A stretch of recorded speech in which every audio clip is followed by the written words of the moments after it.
Hey, so we have a question from GoldyRaccoony who is asking about how to make text not wrap or control the wrapping of text in UIX. A little bit different for for non-UIX, so we're doing UIX. If you need to know it for non-UIX, do let me know. I can add that as well.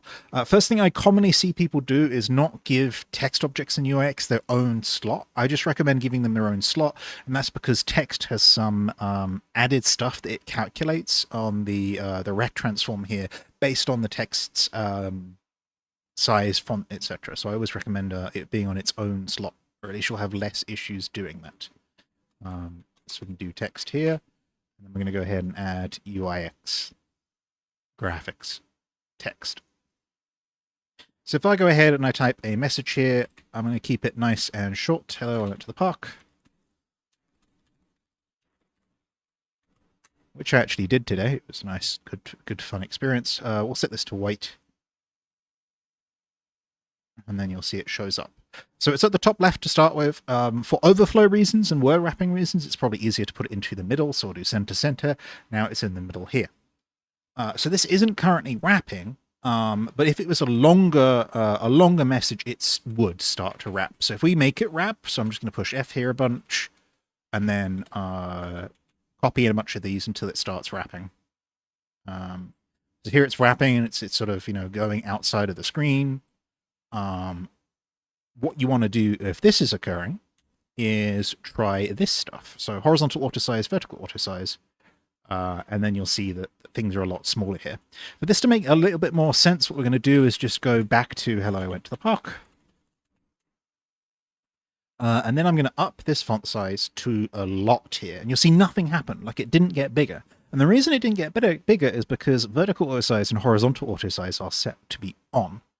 We can change the maximum auto size, minimum, and maximum, and to get a better effect here. So, for example, this auto size max says if the auto size stuff is enabled, auto size max 64. And so we could change this here and make this 128, which is the font size up here. And you'll see that we get a lot bigger text. But if I then once again change this up, so if I make this, let's say 9001, this is still being constrained to 128, but we could up it to 500 here, and you'll see that it is still constraining that into the available area. Of note, you can separate the horizontal and verticalness of it. So if I do this, you'll see that we are wrapping quite significantly, but not horizontally. I can disable horizontal here. Nothing changes in this particular configuration, but it might change that a little bit more.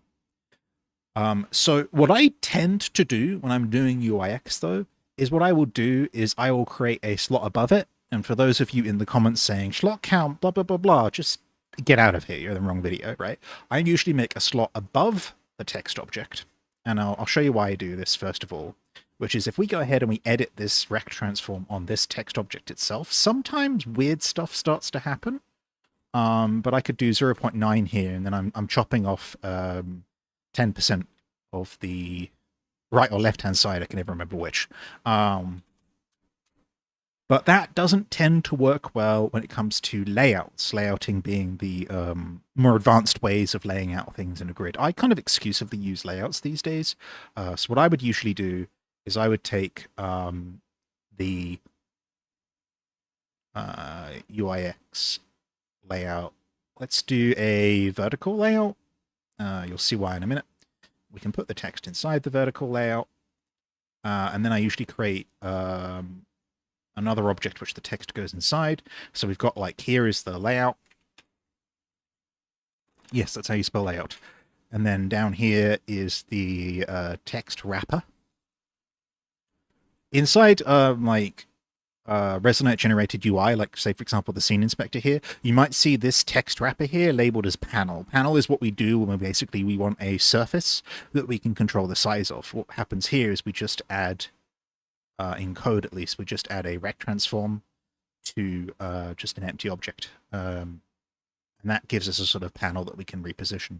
This, of course, is going to have bugged out due to the way that I did it, so I'm just going to go ahead and duplicate it and get rid of that one. There is a GitHub issue on that particular bug. But we're kind of back to where we were. But we have a layout here. Now, layouts are a lot easier to work with when you've got them set up, like I said here, with that extra parent. So what we can do here is we can do layout, layout element, And I can say here I would like min width to be, let's say, 50. And we can also do preferred width 50. And then vertical layout, does that mean horizontal layout? We'll see in a second. It's been a bit of a while since I did this. Yeah, I did mean horizontal layout. That's okay, I can change it up. So remove vertical layout, add horizontal layout.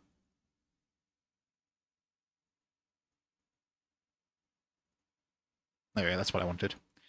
So what I've got now here is a way to constrain the text more on a sort of pixel basis. So here I can say, hey, I'd like you to be 50 pixels, or hey, I want you to be 100 pixels. And you'll see I only adjusted the one on the left there, so only the first one here changed. That's another way that you can do it. But sometimes what you might want to do is control the text from within that. So what I usually do there is on the actual wrapper where the layout element is, if I'm messing around trying to figure stuff out, I'll add a temporary graphics image. And I'll make it like another color, usually like red, green, whatever. So now I can see, hey, so the layout is taking up all of that red space. But if I go into the text here, I can now edit the text separately. And so what I can say here is, well, hey, maybe we want this to actually be down at 64. And then we've got less wrapping here, but still the same thing taken up. So if I were to go ahead and duplicate this now, you'll see that these all are nice, and that we've got two levels of control. We've got how much the red space is going to take up, and then how much the text is going to take up within that space. If I were to go down here and change this to, let's say, green, not that light of a green, there we go. So now you can see I've got two, and I can play around with them.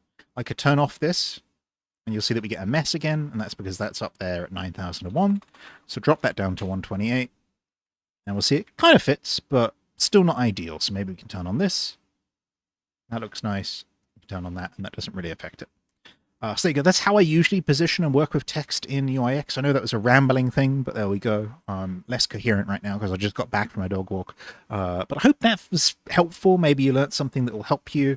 My strongest word of advice, though, would be to start using these layouts and just keep using them. Like wherever you need to position stuff around, it's usually in a horizontal form or a vertical form, or there's even the third layout grid. There's a bunch in here, but grid, horizontal, and vertical are the ones that you'll see used a lot more. Overlapping is very complicated. Content size, aspect ratio, fitter, those ones are more for like fitting stuff into various things. Arc segment layout is the context menu. I think I'll have to check that one out, see if it's useful. Anyway, I hope that's helpful. I'll speak to you next time.